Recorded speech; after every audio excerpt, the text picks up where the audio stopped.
digamos assim, se para este problema, matar o mal pela raiz, como diz o Rui, é outra solução que nós temos.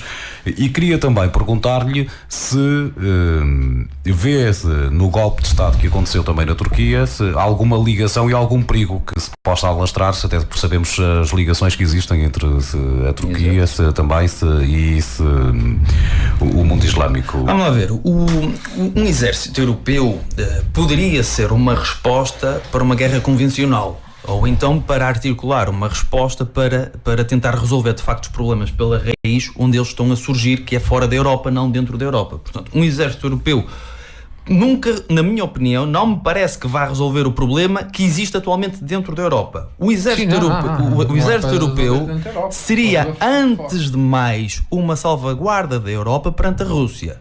Isso sim. Também. Isso sim. Supostamente temos a NATO para os isso. russos... Mas isso causa-nos outro tipo de problemas. É que os russos andam há muito tempo a apalpar-nos o pulso. Eles vêm cá com os seus jatos, violam o espaço aéreo europeu e vão-se embora só para perceber a Ucrânia, a Crimeia. Portanto, eles andam a verificar qual é a nossa capacidade de reação. Vão à Síria e atacam quem lhes interessa. Nos apalpar. Exatamente. E a nossa capacidade de reação está à vista. É nula. Portanto, eles sabem quando quiserem entrar, entram, aliás, como fizeram precisamente na Ucrânia de Leste. E como fizeram na Crimeia. E como já fizeram mais do que uma vez.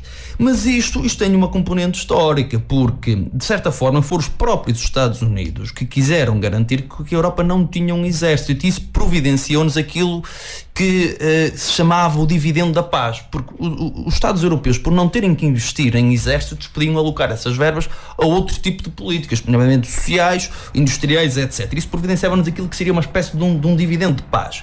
O problema para termos um exército europeu é o de sempre, é a militarização da Alemanha. É que nós temos sempre este problema dentro de portas, porque nós não vamos ter um verdadeiro exército europeu sem que a Alemanha tenha de facto pujança lá dentro. E a Alemanha armada, ou melhor, a Alemanha sem armamentos já mete medo. Imaginem a Alemanha armada, nós trememos todos. Portanto, isto é evidente. Está curioso. Em relação à Turquia, é de facto, é estranho, quer dizer, ainda ninguém sabe muito bem aquilo que se passou lá dentro. Já se viram imagens em que parece existir uma espécie de simulação do golpe de Estado, porque agora a reação que se está a verificar, esta purga, é por demais evidente, e aparentemente Erdogan aproveitou isto para consolidar o seu poder presidencial. Já o tinha feito através de alterações à Constituição, mas desta forma, agora, de facto, eliminando todo tipo de adversários internos, está a garantir que o seu poder é absolutamente hegemónico. Portanto, nós temos ali uma democracia que não é bem uma democracia, é uma democracia musculada, em que o indivíduo que está no poder garante o seu poder, garante a sua reeleição sucessivamente ano após ano, e portanto é uma democracia musculada. Mas eu julgo que, ainda assim, isto não seria possível sem a conivência de outros Estados europeus, porque interessa à Europa que exista uma Turquia forte, porque é uma zona tampão de uma outra região extremamente complexa, como é o caso do Iraque. E, portanto, eventualmente, estamos aqui apenas a fazer conjecturas, terá existido o beneplácito de alguns países europeus, nomeadamente da Alemanha, para que isto pudesse acontecer. Voltando então agora ao tema inicial que foi apresentado pelo Rui, a questão da segurança na Europa. Eu acho que nós aqui temos que ser radicais na boa acessão da palavra, isto é, procurar etimologicamente a raiz dos problemas, ok? E eu acho que nós aqui temos que perguntar porque é que um cidadão de facto faz isto. E eu acho que, voltando portanto aqui para a Europa, a questão é que existe por parte desses indivíduos, eu acho que uma grande percepção de injustiça, da parte deles, não quer dizer que eles estejam a ser injustiçados, mas da parte deles há de facto uma grande percepção de injustiça. E são de facto pessoas que estão guetizadas em determinados bairros, onde convivem só com aqueles indivíduos exatamente da mesma raça ou da mesma religião, e portanto cria-se ali um caldeirão propício para que um conjunto de problemas possam emergir. E depois são pessoas que se encontram desenraizadas, porque a cultura em que eles cresceram, ou então que ouvem os seus pais falar, não existe. A sociedade patriarcal, a sociedade ultra-religiosa, uma sociedade tradicional, tudo isto desaparece. E, portanto, eles veem isso como que ETs no meio de um país que não lhes pertence. E captam todo esse ódio, portanto, eles sublimam esse ódio para atos em concreto tais como estes. Agora, é preciso fazer aqui de facto uma grande diferença, porque o radicalismo islâmico, quando é perpetrado por exemplo, pelo Estado Islâmico, é um radicalismo e são ações que implicam treino, fundos, doutrinação, portanto levam muito tempo. E esses sim podem ser resolvidos eventualmente com exércitos, ok?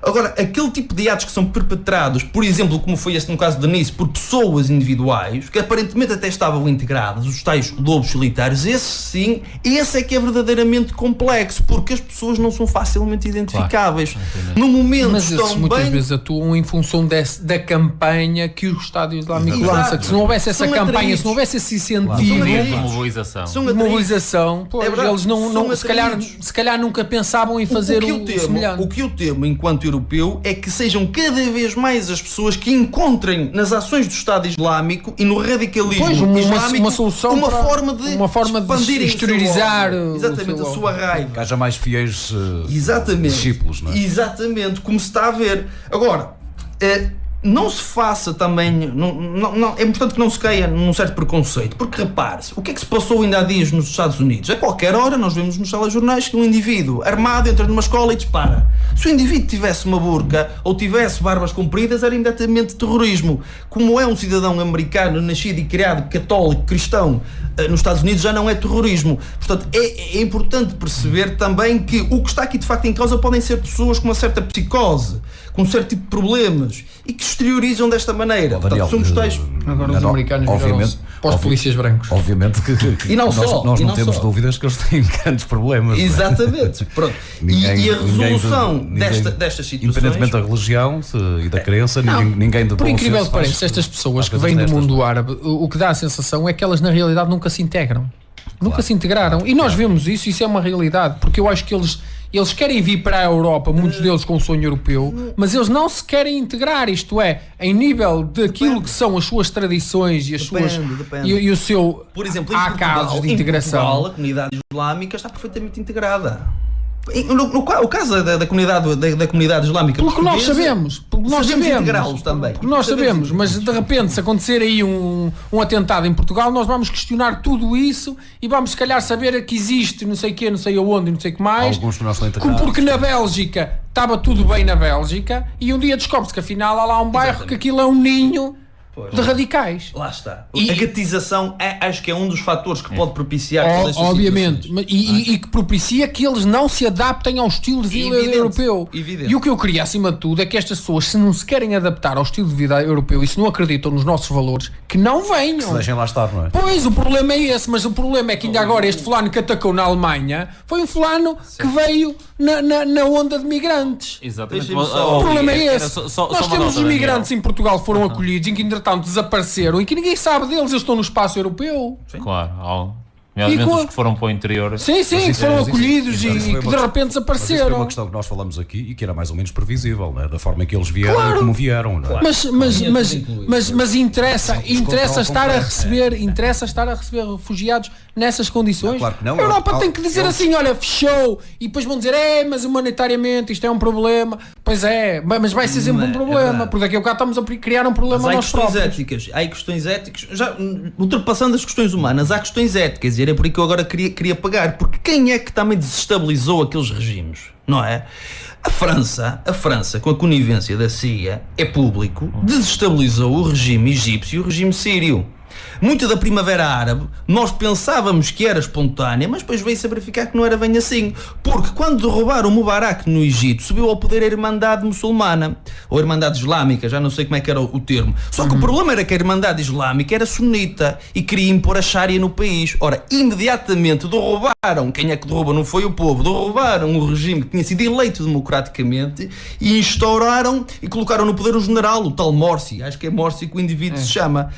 Todos estes regimes foram desestabilizados internamente. Era óbvio que tratavam-se muitos deles de ditaduras, mas onde reinava alguma estabilidade. O problema estava mais ou menos controlado.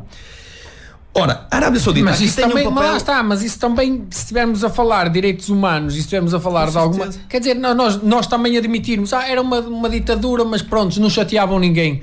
Quer dizer... A democracia não é uma chapa assim que possa ser ser replicada em todo lado. Não é bem uma chapa 5. Pode ser replicada. Pode demorar muito tempo a chegar lá. Está. Pode demorar muito tempo a chegar lá. Não é chegar ali e impor. Olha, vocês agora são uma democracia. Obviamente que isso não funciona. É um processo de maturação que tem que acontecer para que tal possa se verificar. Não é, por exemplo, o que se verificou no Iraque. O caos está instalado também. Portanto, nasceu dali um ninho de vespas.